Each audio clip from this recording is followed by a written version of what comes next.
सध्या जे राज्याच्या राजकारणामध्ये झालंय तसंच काहीसं राज्यातल्या IAS आणि IPS अधिकाऱ्यांच्या लॉबी सोबत सुद्धा झालंय. कोणता पक्ष कोणासोबत, कुठला राजकारणी नेमका कोणत्या पक्षासोबत आहे हे सांगणं जसं अवघड झालंय, तसंच कुठला राजकारणी कोणत्या अधिकाराच्या विरोधात आहे आणि कुणाच्या सोबत आहे हे सांगणं सुद्धा कठीण झालंय. मी बोलतोय साताऱ्याबद्दल, ज्या साताऱ्यामध्ये शंभूराजे यांनी तुषार दोषींची तक्रार अधिवेशनात केली होती आणि त्याच तुषार दोषींना सोबत घेऊन बाजूला बसवून शंभूराजेंनी प्रेस कॉन्फरन्स देखील केली. एवढ्यावरच न थांबता या प्रेस कॉन्फरन्समध्ये त्यांनी दोषींना पत्रकारांच्या प्रश्नापासून देखील वाचवलं. पण आता त्याच तुषार दोषींना सक्तीच्या रजेवर पाठवलं गेलंय. त्यामुळे साताऱ्यात नेमकं चाललंय काय असा प्रश्न सामान्य लोकांना पडतोय. याचंच उत्तर या व्हिडिओच्या माध्यमातून घेणार आहोत. नमस्कार, मी शशी आणि तुम्ही पाहताय कट टू कट. सातारा जिल्हा परिषदेच्या अध्यक्षपद निवडणुकीत साताऱ्यातील राजकारणी जेवढे चर्चेत आले नव्हते तेवढे चर्चेत आले ते म्हणजे सातारा जिल्हा पोलीस अधीक्षक तुषार दोषी. त्यांनी जिल्हा परिषदेच्या अध्यक्षीय निवडणुकीच्या वेळेला जो काही हौदोस घातला होता तो संपूर्ण राज्यानं पाहिलाय. यावरून पोलीस अधीक्षकांवर सर्वसामान्य नागरिकांसह सत्तारूढ शिवसेनेच्या शिंदे गटानं टीकेची झोड उठवली होती. साताराचे पालकमंत्र्यांनी तर हा SP घरगडासारखा वागलाय असे उद्विग्न उद्गार काढले होते, तेही विधानसभेत. कारण या प्रकरणामध्ये शंभूराजे फक्त मानसिकच नाही तर फिजिकली देखील जखमी झाले होते. हे प्रकरण विधानसभेत गाजलं. अधिवेशनाच्या कार्यकाळात स्वतः एकनाथ शिंदेंनी सभागृहात तुषार दोषींच्या कृत्यांचा पाढा वाचला. पण त्यानंतर हे प्रकरण फक्त तुषार दोषी यांच्यापर्यंत मर्यादित राहिलं नव्हतं.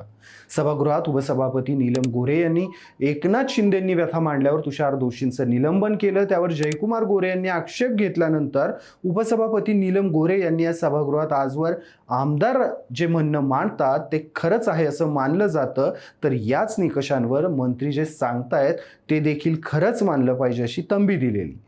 या राड्यानंतर मंत्री शंभूराजे देसाई आणि पोलीस अधीक्षक तुषार दोषी हे साताऱ्यात पत्रकार परिषदेच्या निमित्तानं एकत्र आले होते.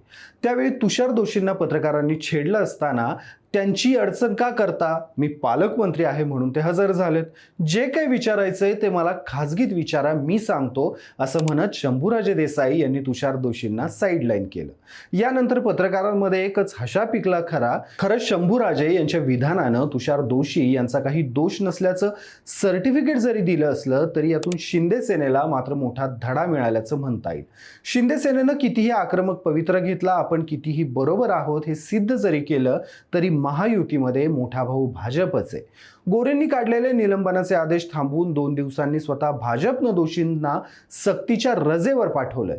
त्यामुळे कोणी दोषी जरी असलं तरी भाजपला हवं तेव्हाच कार्यवाही होईल. या प्रकरणात शंभूराजे देसाईंनी निलंबनाची मागणी केलेली, मात्र तुषार दोषी यांचं निलंबन न करता राज्य सरकारनं त्यांना सक्तीच्या रजेवर पाठवलंय. यातून शिंदे सेनेला तडजोड करावी लागली असं देखील म्हणता येईल. सोबत जर आम्ही म्हणू तसं वागला तरच तुमचं ऐकून घेऊ, हेही शिंदे सेनेवर व्यवस्थितरित्या या घटनेच्या माध्यमातून बिंबवलं गेलंय. सोबतीनं जयकुमार गोरे यांनी अधिवेशनात तुषार दोषींची पाठराखण केलेली. गोरेंनी निलंबनाचे आदेश काढल्यावर जयकुमार गोरेंनी त्याला विरोध केलेला.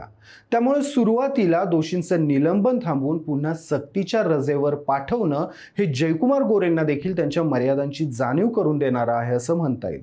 या प्रकरणामध्ये नो वन इज किंग हे सातारा जिल्ह्यातल्या जनतेच्या मनावर यशस्वीरित्या बिंबवलं गेलंय. ना जयकुमार गोरे ना शंभूराजे देसाई कोणी कितीही देवेंद्र फडणवीस यांच्या गुडबुकमध्ये जाण्याचा प्रयत्न केला तरी त्याला त्याच्या मर्यादा ओळखाव्याच लागतील, हे तुषार दोषी प्रकरणात सिद्ध झालं. राज्यातील शिंदे सेनेसोबत तुषार दोषींच्या या प्रकरणामध्ये जे काही झालं त्यातून प्रत्येक पक्षाला धडा मिळालाय, जे भाजपसोबत सत्तेत आहेत किंवा जे भाजपसोबत जाऊन सत्तेची स्वप्न बघतायत. कारण तुषार दोषी प्रकरणानंतर शिंदे सेनेला फडणवीसांनी अगदी 15 सेकंदात उत्तर देऊन बाजूला काढलं होतं. आपल्या सहकारी पक्षाला 1 मिनिटभर तरी वेळ द्यावा असं फडणवीसांना वाटलं नाही. प्लस या प्रकरणानंतर शिवसेना उद्धव ठाकरे गट हा भाजपच्या फेवरमध्ये गेला. कारण नीलम गोरेंच्या निर्णयाला विरोध करत त्यांच्या निलंबनासाठी उद्धव ठाकरे गटाच्या आमदारांनीच आघाडी घेतली होती.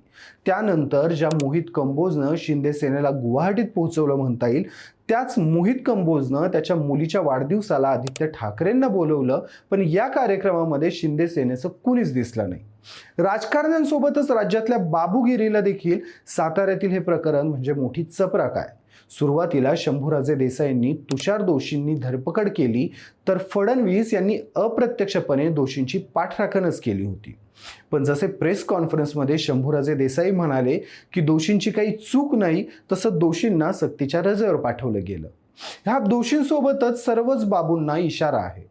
तुर्तच दोषी यांना जरी सक्तीच्या रजेवर पाठवलं असलं तरी त्यांच्यावर पुढे काय कार्यवाही होणार हे सध्या तरी गुलदस्त्यात आहे.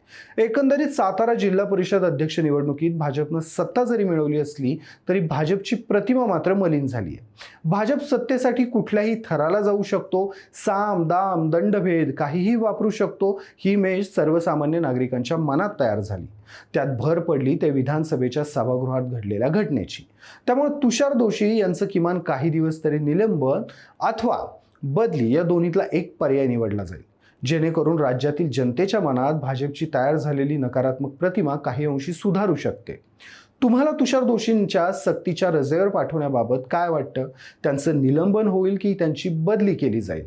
राज्यातलं गृह खातं हे विरोधकांच्या विरोधात वापरलं जातंय का? मला कमेंटमध्ये आवर्जून सांगा. व्हिडिओ आवडला असल्यास व्हिडिओला लाईक करा, शेअर करा आणि कट टू कटला सबस्क्राईब करायला विसरू नका.